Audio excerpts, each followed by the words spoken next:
stuff and digest it all. So That's fine.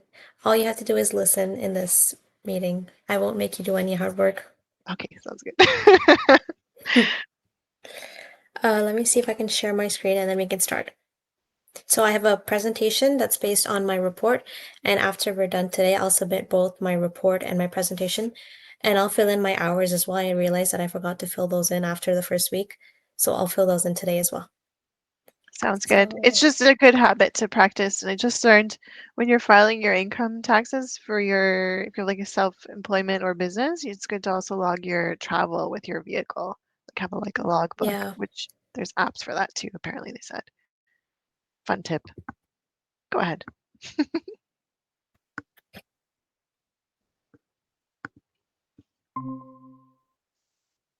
So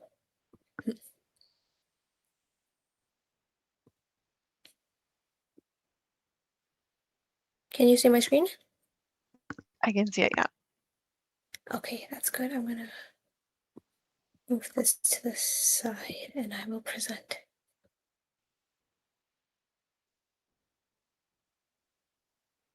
Okay, oh, this is not the right slide. Okay, so this is my report on the GoFundMe market analysis, which is based on the resources you gave, which were your social media accounts, your newsletters, your YouTube account, and etc. So I'll start with so the purpose of this report is to promote your GoFundMe campaign. The goal was to find ways to promote the Sylvia. I don't know how to pronounce your last name. I apologize. Don't even skip it. Okay, Sylvia's GoFundMe and spread awareness about the harassment and discrimination that women go through, in particular in their workplaces. And the outcome of this report should be to have more engagement in the GoFundMe, in the newsletters, the YouTube channels, and any other social media accounts that are possessed by Sylvia.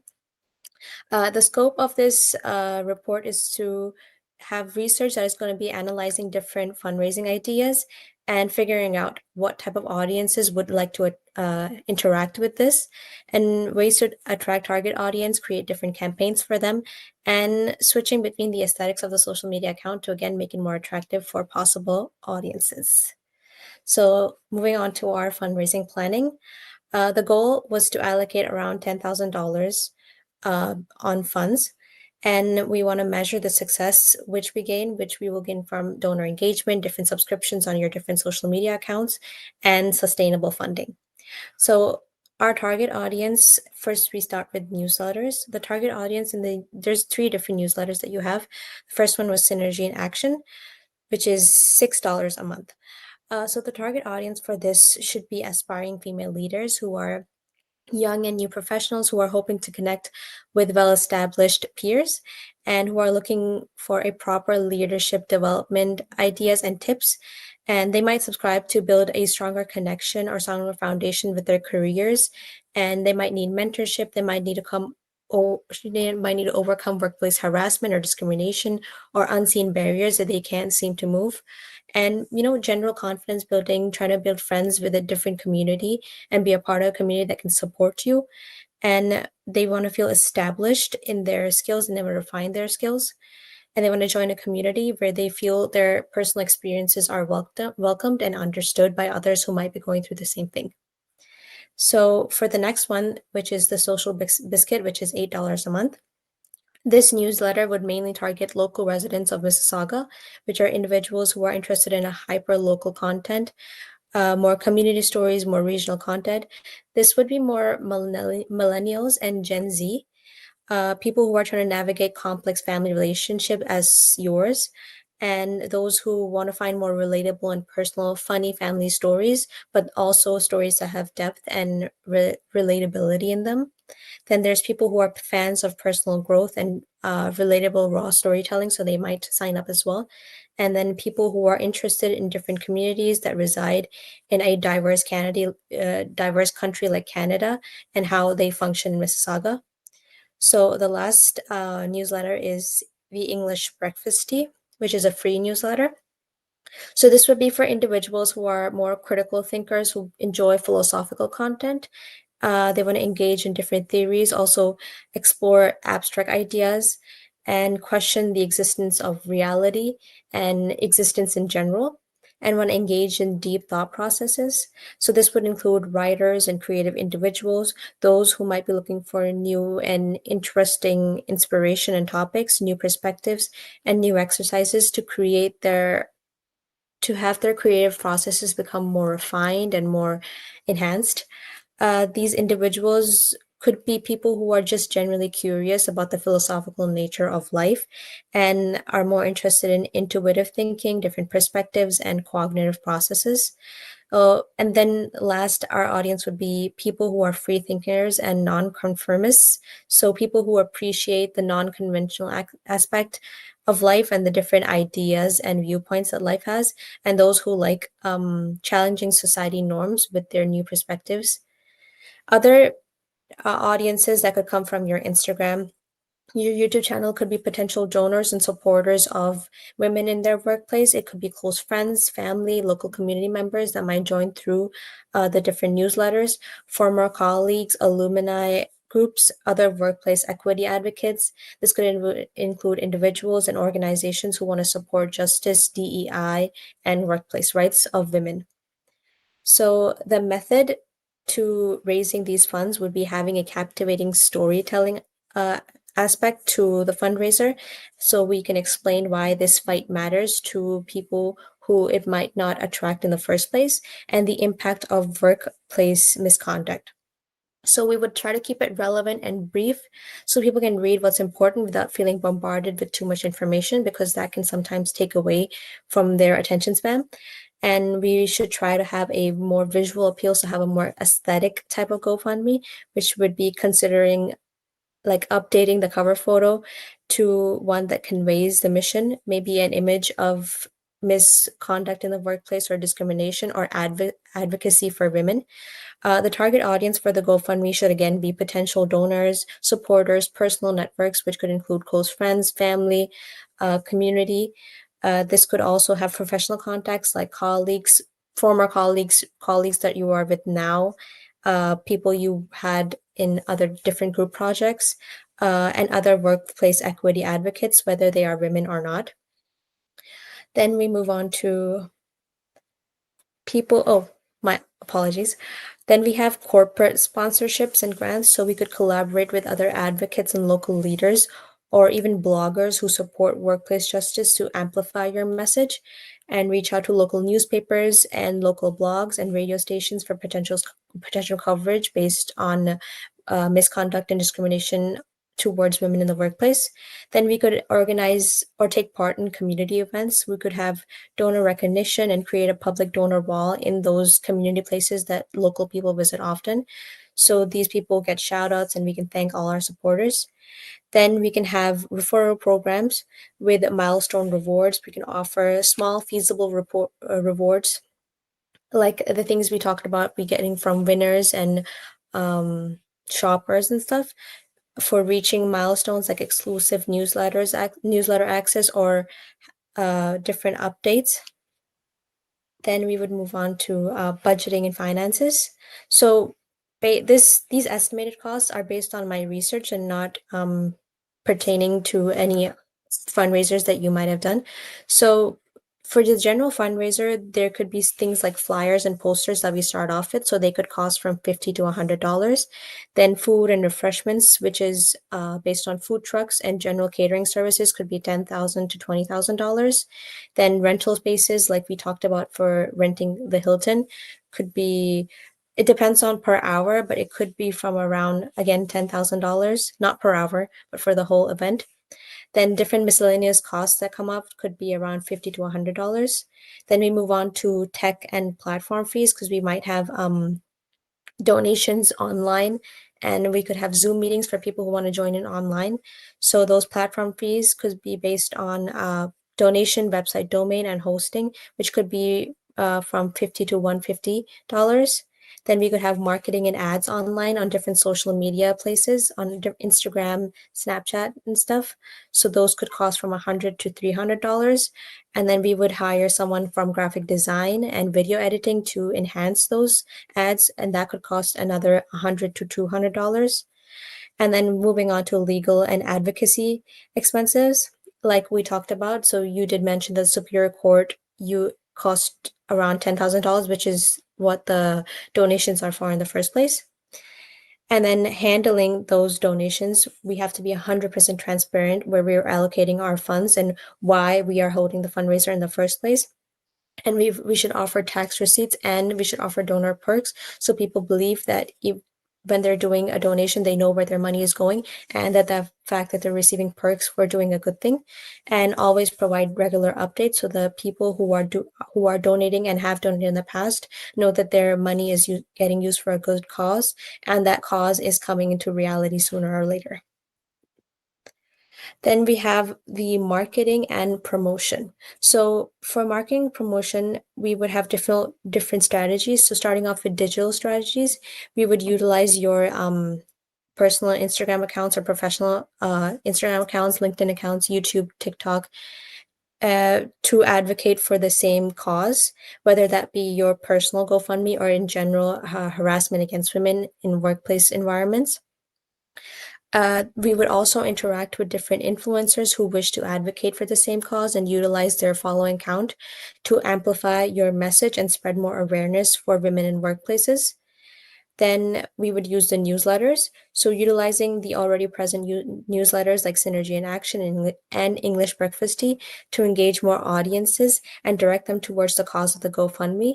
We would create interactive content on those newsletters and update subscribers on milestones to create more buzz about the initial cause. Then we would move on to traditional strategies, which would be designing visually appealing posters and banners with QR codes that could lead back to the GoFundMe, and place them in local cafes, community centers, libraries, workplace, and universities to increase more engagement from local community members. We would organize in-person events like fundraising dinners and networking events based on workplace discrimination and misconduct towards women and women in leadership roles. Then we would partner with those local small businesses and women-owned places specifically and advocacy organizations to offer discounts and donations done towards the GoFundMe. And any donors would get special perks and discounts for those places as well. Then we would have the execution, so the event planning. First, we would organize the event. We would choose an event that aligns with women's leadership, workplace advocacy, and legal justice.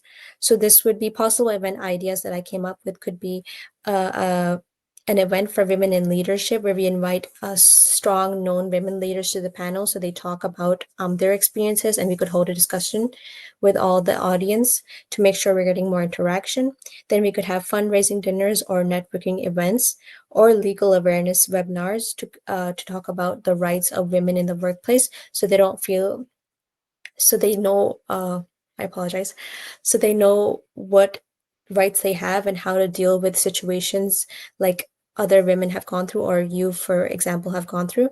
So for this we would need to calculate the event logistics, which would be organizing a date and time, preferably on a weekend, for maximum attendance, booking a local venue or a community center if in person, and if we do have a virtual event as well, we could book a meeting on Zoom or Teams or Google Meet. For the in-person event, we could have food trucks like we did talk about, or catering services for meals and have them organize goodie bags with snacks and discounts and stuff like makeup, perfume, keychains, and etc. Then we could invite guest speakers.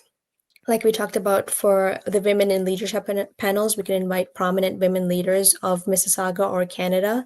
We could invite workplace advocates and HR experts and have an estimated budget and utilize those promotional posters we talked about before, and social media posts and campaigns to create more buzz about the event. Then to keep those donors and participants engaged throughout the entire event is to have a structured agenda and to have a brief introduction and of the cause of the GoFundMe and the cause of the general idea of women in the workplace and discrimination of women in the workplace. Then we invite guest speakers. We have an interactive discussion uh, part to keep the audience engaged throughout the whole thing. Then at the end, we would call for donations and show the progress of the fundraising and our future plans for the fundraising. Then obviously we would thank the audience and thank the donors who chose to donate or claim to donate later. And we would discuss the next steps based on the donations. Then post event, we would check the success of the donations first of all. So we would show our financial transparency and donor retention, and we would encourage higher donations in the future if we get proper clients who want to stay with the fundraiser long term. Then we would manage donor retention by providing exclusive donor updates on the fundraising progress, the legal case updates, and have campaign milestones. Then, following up after the event, we would send personalized thank you notes to all attendees and donors, whether they donated or not, create a post event recap, and share it via email or social media. Then, we could provide monthly updates via email detailing the campaign's progress. And lastly, we would feature top donors publicly with their consent, obviously, on your Substack newsletter or different social media accounts or websites to make sure that they feel seen and encouraged. Then the case studies. So the lessons we have learned. So the best practices that we can take from this would be create compelling visual content. So campaigns with high quality pictures and videos would obviously look more professional. Then have detailed and transparent storytelling without any gaps in the middle of your timeline. So clearly articulate the purpose of the fundraiser and the finances used and the funds used and the impact of the donation on yourself and the cause of the entire thing. Then have regular updates. So we would keep the donors informed about the progress of the campaign and the future of the campaign. And then what to avoid would be lack of poor quality content. So use of low quality or insufficient images or videos. And then vague story details where we have gaps in between the story and the donors and the attendees cannot catch up with what you're saying. So that would be poor grammar, spelling, poor pace. Errors in the campaign description can sometimes undermine the initial credibility of the fundraiser, and people might start suspecting that your cause is not the right cause or it's maybe a false narrative. Then the lack of updates. So if we would fail to provide updates, we could make the donors feel like they're disconnected with the initial cause and they don't know where their donations are going in the first place. And lastly, having spamming links. So we would avoid sharing the campaign link without proper context because sometimes it can be perceived as spammy or desperate and it might have the attendees not want to donate. Lastly, the summary and the recommendation. So for recommendations, I would say develop a proper marketing strategy, which would utilize your online accounts and the traditional platforms that we can reach to invite a broader audience, whether that be online or in person. Then maintain transparency.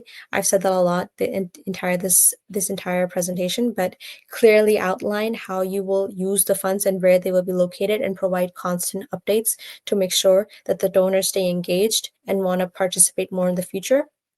And then engage with those donors. So we show our appreciation towards those donors through personalized messages and public acknowledgements and freebies and discounts. And then we have our references. That was it. Very good. Excellent. Thank Was I you. Thank you so like much. stuttering a lot? No, I just find that, I mean, you can review this after when we're done because it'll be posted. Um, don't apologize, number one. That's the whole power balance women are still trying to face is like stop apologizing. In any scenario, you're not apologizing. You're taking up space, which you're allowed to do. Even if you make a mistake, don't apologize for it. Men never apologize for mistakes, so don't apologize. um, your pace was good. It was a bit fast in some points, which is normal. I do that too. I'm like I want to get I get stuff out really nervous. quickly. I get nervous and anxious, so I start just like talking really quickly. Other than that, ideas look great. I would have liked maybe more visuals. I'm kind of like a visual person. Maybe like a picture of like the event, like how this is like India behind me. Yeah. I don't know. Um, but other than that, I found the research was really on point, even as I was reading the work you were submitting on a weekly basis. So I don't have any complaints about the actual meat context of what you've already submitted. Presentation is very professional, very to the point, and I don't know, I guess I like to visualize and dream about like what it would look Mhm. like. So that's probably my only point of feedback is just maybe adding like some place where you would actually see the event happening or like something like that. But that's me. I never gave you that Mhm. to begin with, so I'm giving it to you now, which is not fair. I should have said something before, No, but that's we're all fine. I'm a learning. very wordsy person, so I chose to focus more on the report and I did the presentation after. I know some people do the presentation first and like to make their script or report after. But like I said, I'm a very wordsy person. I was talking a lot, talking too fast. It's But all good. No apologies again. yeah, no apologies. This is what I presented. Take it or leave it. That's it. That's the attitude. Um, yeah, no, it's fine. We're all learning. This is my first time doing Ripen with students. I don't even know what I want. So this was like a whole trial and error thing. I liked what you presented. It fulfilled my expectations. I don't have any like strong critical feedback in that matter. There's nothing really constructive here to accomplish. What you did was actually really good. Research was also really good. Don't have any complaints, so we're all good. Thank you so much. No I wanted problem. to say this is probably our last meeting because I my project ends tomorrow. I had a really good time. You were definitely one of my favorite supervisors that I've had in a while. A really Thank you. comfortable person to talk to. Like, because some professional environments, I mean, they should be. It depends on the company you work for or the person you work for, but sometimes they're a little too daunting, a little too scary. But working with you was always fun, and I hope that your cause does become a part of your future, and that you successfully gain what you want. Because I uh, resonated a lot with your story. I haven't gone through anything like that because I've just started, and I hopefully don't go through anything like that, and I hope no one goes through anything like that because it feels so I don't want to use any word that puts you down, but it feels really not weak, not weak, but I don't know how to I think you just get what I'm trying to say. But you definitely are a very strong woman in my perspective, and I will try and support your cause as much as I can. I will tell my family and friends about it most definitely. Sounds wonderful. Thank you so much. I want to spread the story more than anything else because it needs to have awareness as to what's going on and people do this frequently. This isn't just me. This has happened to other people. I've looked at other GoFundMe campaigns that people are sending me and it's a common issue and it's like it's not being addressed properly. No one's taking accountability, which really hurts my heart. And like again, I've kept all your contact information. I have a list of everyone who's worked with me, and we're recording these sessions so that in future if something does happen to you and like let's say this does become a nonprofit, whatever, you can come to me and I will help you as best as I can. So it's kind of like a reciprocal balanced sort of thing. Like you're doing something for me now. If you need something in future, you can always come back to me and I'll see what I can do. Of course. Sounds great. So enjoy the rest of your day. And it was wonderful working with you as well. You're very quick. I submitted your feedback of what I already wrote about you to your reference. I wish you all the best and don't feel like you can't reach out. I'm always here if you need me. I might be busy with other things, but I always try my best to communicate and make sure we're having some sort of balance here if you ever need something. Of course. All right. Thank you so much, Sylvia. Thank you. Take care, Risha. You too. Bye.